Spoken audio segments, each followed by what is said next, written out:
Jeffrey Epstein.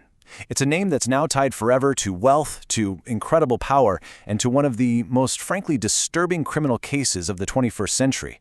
It's a story that's all about elite influence and some very, very dark secrets. So today, we're going to break down how it all went down. You know, to really understand this whole story, you have to get your head around this just jarring contradiction. On one side, you had the public image that he's so carefully built up. The genius financier, the generous philanthropist, the guy who was friends with everybody who was anybody. But then on the other side, hidden completely from view, was this criminal reality, just a world of unimaginable darkness. So the big question is, how does a guy with such a murky past climb so high, right? Epstein's path to power, well, it wasn't exactly conventional. It didn't start with some brilliant business plan. It started with one single pivotal relationship that basically opened every single door for him after that. I mean, his career path it's just bizarre. In 1974, he gets hired to teach at the super prestigious Dalton School, even though he doesn't have a college degree.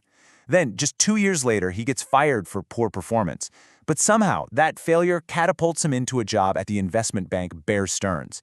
And then, by 1986, he makes the connection that changes everything. He meets Les Wexner, the billionaire CEO behind companies like Victoria's Secret. And the speed that Epstein worked his way into Wexner's world is it's astounding. He meets Wexner's own financial advisor, a guy named Harold Levin, who right away sounds the alarm. But despite that very clear warning, Wexner doesn't just ignore him, he puts Epstein in charge of everything. And by 1991, that trust becomes absolute. Epstein is given full power of attorney, which is basically the legal keys to the kingdom, giving him total, unchecked control over Wexner's massive fortune. And this quote right here, it's so important because it proves the red flags were waving from day one. Harold Levin's warning, "I smell a rat, I don't trust him," I mean, it couldn't be any clearer. And yet, it was just dismissed, a decision that would go on to launch Epstein's entire financial empire. And the payoff for Epstein, it was absolutely immense. We're talking at least $200 million in fees just from managing Wexner's money. This wasn't just a paycheck. This was the seed money. This is what built his personal wealth and all the power that came with it. So, with that massive fortune in his pocket, he starts on his next big project. With hundreds of millions of dollars, Epstein didn't just buy stuff. He bought access. He meticulously, carefully built this network of people that was just unparalleled in its reach and its influence. And just look at this network. It's a who's who of global power.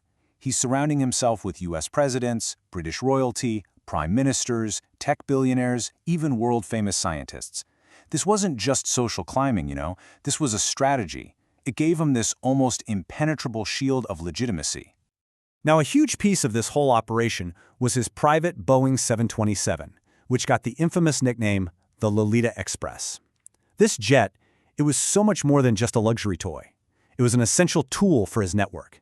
It flew his powerful friends and, horrifyingly, his victims to his homes in New York, Florida, and of course, his private island. Okay, so this is where the story takes a really, really dark turn. Because under that shiny veneer of power and influence was a systematic, predatory criminal enterprise, and a justice system that, for a very long time, completely failed to stop it.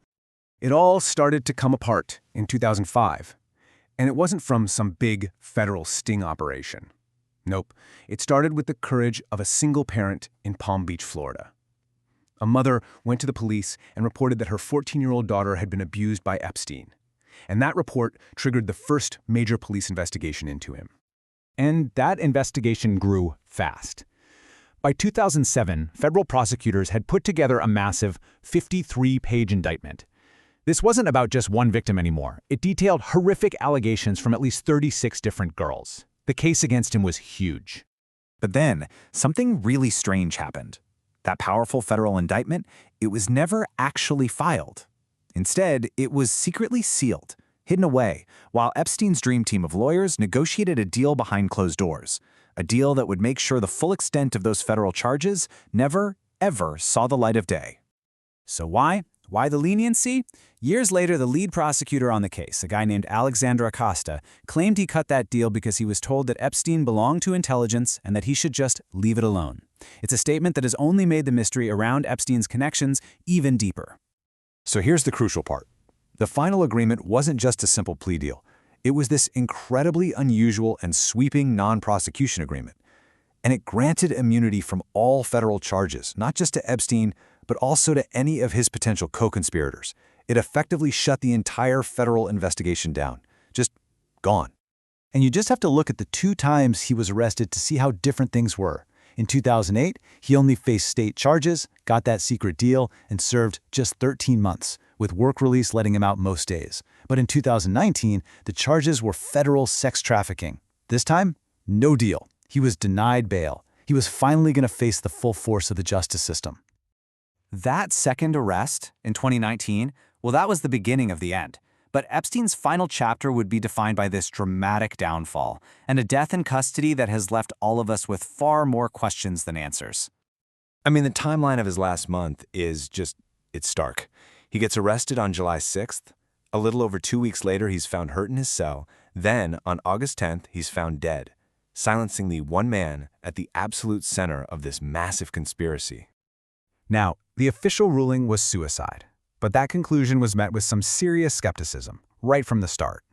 An independent pathologist pointed out that he had multiple broken bones in his neck, which are apparently more common in homicide than hanging.